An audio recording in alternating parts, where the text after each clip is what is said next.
বাংলাদেশের খেলা ভালো লাগে না। লাস্টে যে পুরো আশাটাকে নিরাশা করে ফেলছে। আজকে ভাগ্য ভালো যে বাংলাদেশ শেষ পর্যন্ত ম্যাচটা জিততে পেরেছে। আমাদের ব্যাটাররা ব্যর্থ হয়েছে। শেষ ভরসা কিন্তু আমাদের মাহমুদুল্লাহ রিয়াদ। হোল বাংলাদেশ এখন তাদের উপর আশাবাদী, কারণ তারাই বাংলাদেশকে রিপ্রেজেন্ট করতে পারবে। টান টান উত্তেজনা ছিল, মনে হচ্ছিল যে এক প্রকার হাইরেই যেতে পারতাম। বাংলাদেশ শ্রীলঙ্কার খেলা মানে মোটামুটি আমাদের শেষ দিক দিকে একটু ভয় পাওয়াই লাগে। প্রতিবারই দেখি যে বাংলাদেশ জিতা ম্যাচও জিততে গিয়ে মানে হেরে যাবে এরকম ভাব হয়। অনেক সময় জিতা ম্যাচও হেরে যায়। তো আজকে ভাগ্য ভালো যে বাংলাদেশ শেষ পর্যন্ত ম্যাচটা জিততে পেরেছে। কার খেলা বেশি ভালো লাগে যদি বলেন, ওভারঅল বাংলাদেশের বর্তমানে এখন নতুন পারফরমেন্সের তুলনায় তৌহিদ হৃদয়ের খেলা অনেক বেশি ভালো লাগে। আর আজকে বিশেষ করে ম্যাচ জিতানোর নায়ক যদিও মাহমুদুল্লাহকে বলা হচ্ছে আর কি। আজকে ম্যাচ জিতানোর সবথেকে লাস্টের দিক দিয়ে অবদান মাহমুদুল্লাহ রিয়াদে রাখছে। ফার্স্টের দিকে অনেক বেশি এক্সপেকটেশন ছিল, অনেক বেশি ভালোও খেলতেছিল, লাস্টে যে পুরো আশাটাকে নিরাশা করে ফেলছে। এইটাই বাংলাদেশের খেলা। ওরা না মানে হচ্ছে ওদের লাকটা অনেক সময় কাজ করে না। দেখা যায় ফার্স্ট দিকে অনেক ভালো খেলতেছে, লাস্টের দিকে যে দেখা যায় একটুর জন্য আর মানে গেমটা আমরা পাই না। সৌম্য সরকার কি আসলে বেশি সুযোগ পায়? হ্যাঁ, মোটামুটি বলতে পারেন। মাহমুদুল্লাহ রিয়াদকে তো মানে সবাই বুড়া বলে, তা বিষয়টা আপনি কিভাবে দেখেন? না, বুড়া কেন বলবে, ঠিক আছে, কিউট লাগে।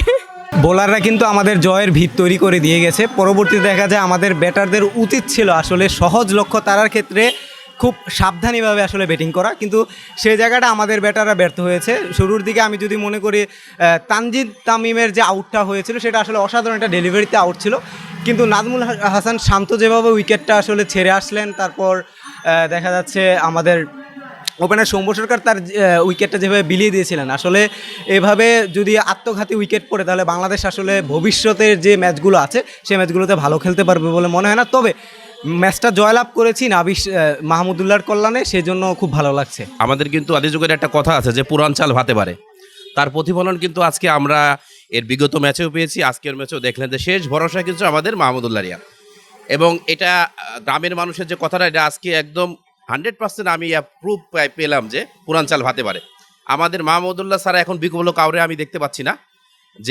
যে ফিনিশার আমরা কথা বলি, মাহমুদুল্লাহ রিয়াদি হচ্ছে আমাদের, আমি মনে করি, বেস্ট ফিনিশার। আজকের খেলা ভালো লেগেছে, আশাবাদী। এখন বাকিটা বলা যাচ্ছে না, কারণ বাকিটা সম্পূর্ণ তাদের উপর যে তারা কতটুকু পারফরমেন্স দিবে আমাদেরকে। কারণ আমাদের হোল বাংলাদেশ এখন তাদের উপর আশাবাদী, কারণ তারাই বাংলাদেশকে রিপ্রেজেন্ট করতে পারবে। সো এটা আমরা তাদের উপর আশাবাদী, বাকিটা আল্লাহ ভরসা আর কি। বাংলাদেশের খেলা ভালো লাগে না, কিন্তু জিতছে অবশ্য, কিন্তু জিতার এটা জিতা বলে না, কিন্তু এটা ঠকে গেছে। শান্তর অধিনায়ক তো ভালো না, সে পরিচালনা করতে পারে না। যদি করতে পারতো তাহলে টিম আরও ভালো চলতো। আমার ভিতর মনে হয় মাহমুদুল্লাহ বাইরে দিলে মনে হয় একটু ভালো হতো। টান টান উত্তেজনা ছিল, মনে হচ্ছিল যে এক প্রকার হাইরেই যেতে পারতাম, বাট এক্সপিরিয়েন্স মাহমুদুল্লাহর কারণে হয়তো বা আমরা ম্যাচটা থেকে রেজাল্টটা নিয়ে আসতে পারছি। বাট এখানে যদি আনএক্সপিরিয়েন্স কেউ থাকতো ম্যাচটা বের করে আনা একটু কঠিন হতো। বাট 124 রানের টার্গেট এই লেভেলের ক্রিকেটে এসে আমাদের এরকম খেলা একদমই উচিত হয় না। যদি আমাদের কিছু লর্ড আছে বিদায় আমরা মনে করেন এই পর্যন্ত আর কি খেলাটা এই বাজে অবস্থায় গেছিল।